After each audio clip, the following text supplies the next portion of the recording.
about you had a role where you're going to play every night. And are you used to that now and enjoying it and fitting into it a little bit more? Getting used to it, I don't think like I want to get used to it. I think I want to earn it, and I want to like keep proving myself that I'm earning my minutes. You can never get comfortable. I feel like in the league, you gotta always kind of, make sure confident and just ready. So I just want to stay ready, and whatever minutes I get, I just want to use them as productive as possible. When you are on the floor, you seem to have a nice combination of being able to jump out in transition, but also spotting up. Yep. How is it sort of finding that combination of kind of lingering on the perimeter and being available, or getting to the rim and getting to the paint? I think it's a learning process.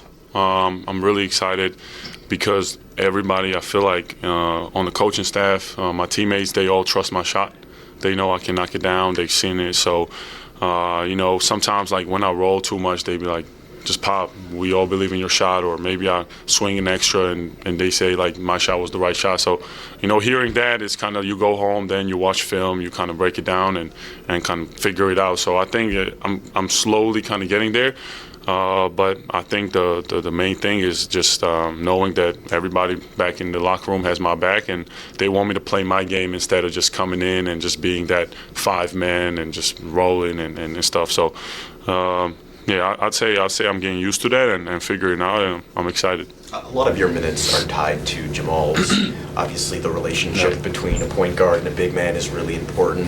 What's it been like playing with him? It's been amazing. He's a dog. He plays so hard. Defensively, he's just I feel like every time he's out there with me, like even if I go gamble, like he will have my back. He will sometimes, like if maybe like I'm one step behind the screen, he's gonna try to get a offensive foul. So it's just amazing playing with him because he also creates a lot of great shots for me. He drives in. He expects me to pop sometimes, and he finds me there.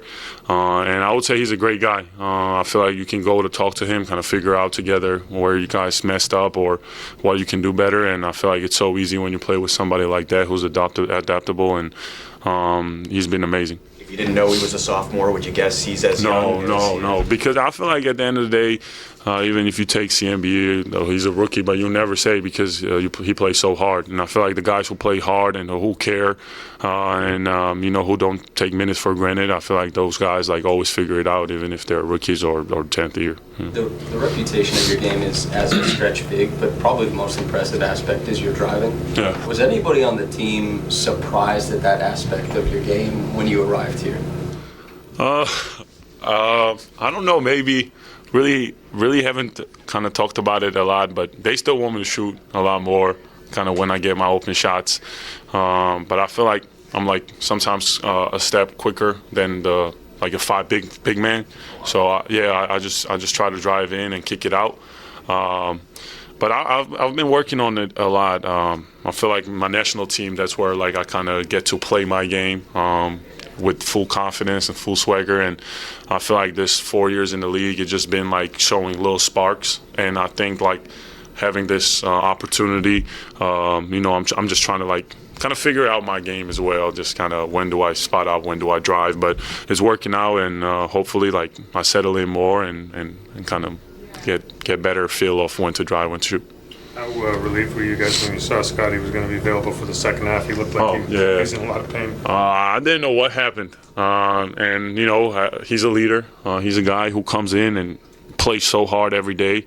And just knowing he's out there, especially when you play a guy like Giannis, you need somebody who's going to never back down from a challenge, and he never backs down from a challenge. He's there. He screams, he flags, and he just gives you that energy. And a lot of times when you have stars, like they kind of focus on themselves, but I feel like he's so focused on the team and getting everybody at the right spot, or kind of giving you a little bit, like in the first quarter, he was like, just shoot the ball, like you're a great shooter, shoot the ball, and then I make a 3, and he was super happy. So that kind of gave me a little bit of boost as well. So great guy, and I'm happy nothing's wrong with him. You mentioned Giannis. You obviously have a great level of familiarity with him in his game. Today was the first opportunity that Colin had to go against him. You saw a bit of a learning curve there. Did you have some advice for him either ahead of time or even afterwards? Colin is strong, so I feel like he just loves to kind of get physical and kind of, be there and take those hits. But I feel like with Giannis, sometimes you got to pick and choose when to be physical, and I think that's Jamal Shed did a great job in the second half, kind of explaining it to him that sometimes he can just kind of step back and not let him just try to bully him inside. And he did a great job. As I remember, I was a rookie with Milwaukee, and I didn't do that good of a job. So I'm sure the next few games, whenever we play, he's gonna figure out, and he will do even better. Thanks, everyone. Thank you. He makes sense.